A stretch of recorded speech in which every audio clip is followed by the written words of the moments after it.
blocks that were in sequence, so that way the color of the facade of the buildings would be all uniform color.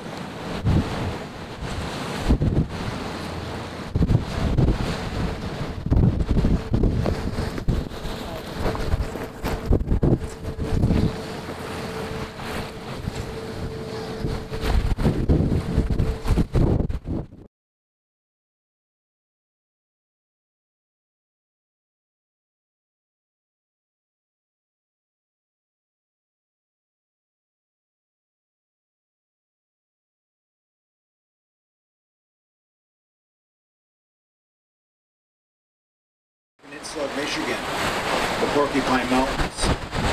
If you know where the Copper Peak ski jump is, it's that area right over there.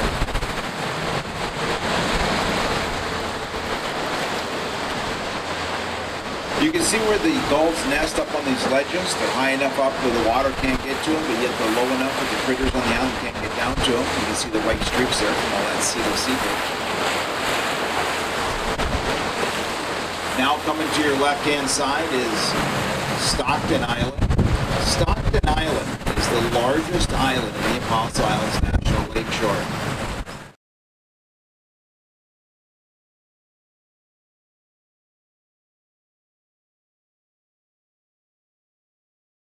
So the companies found it much more efficient to have these fish camps. They had them on multiple islands, and they would leave 5 to 7 men at these camps. They would do the commercial fishing, and then every couple days they would send a big boat, a company boat, out. They would pick up the catch, and then they would bring back, or pick back up their catch and drop off supplies.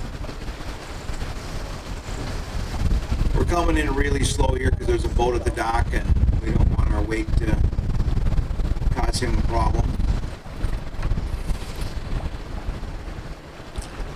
The National Park Service utilizes volunteers very well. They use them all over their different points. They do a good job.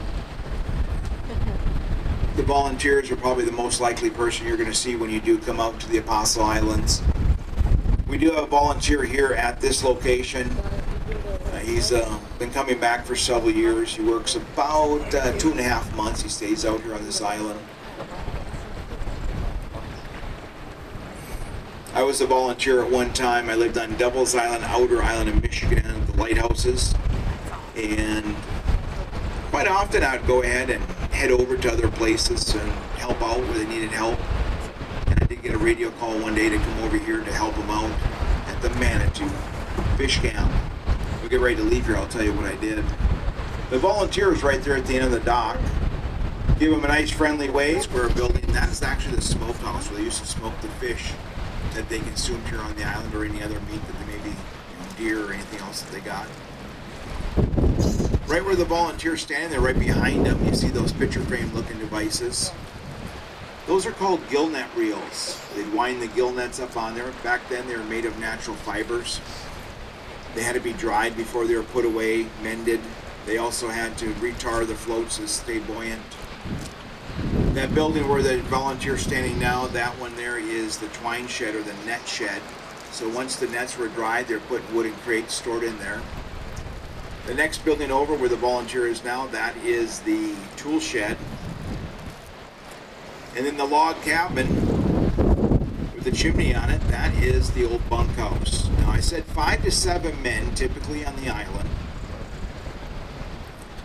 However, during herring season, that number could go up significantly. It could be as high as 30. And so that bunkhouse is where the bulk of the people would stay. Today, that bunkhouse is where the National Park Service staff remain when they're on the island. Typically, this place has one volunteer at it at a time. Most of the other locations, they have volunteers. It requires 2 volunteers to work together.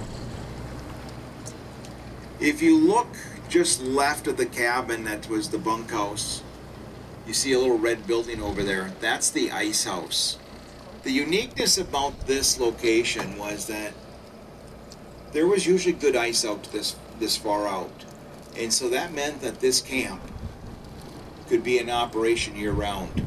They would set their gill nets underneath the ice. They would fish in the wintertime. They would pull that red building out over the top of the big hole they would cut to lift the nets. There's no floor in it, and they could lift their nets right up inside, so they had weather protection.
everybody take a seat here for just a minute or so. Let me turn the boat around and we'll get headed back so the other side gets a chance to see the caves. Everybody can take a seat.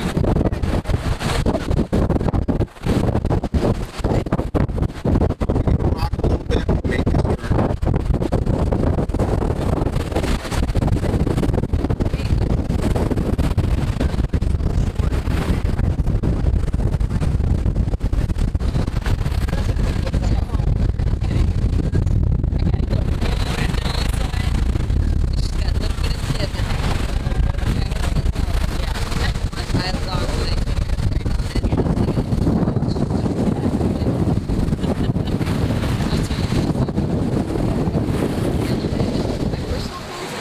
Okay, we should be okay now.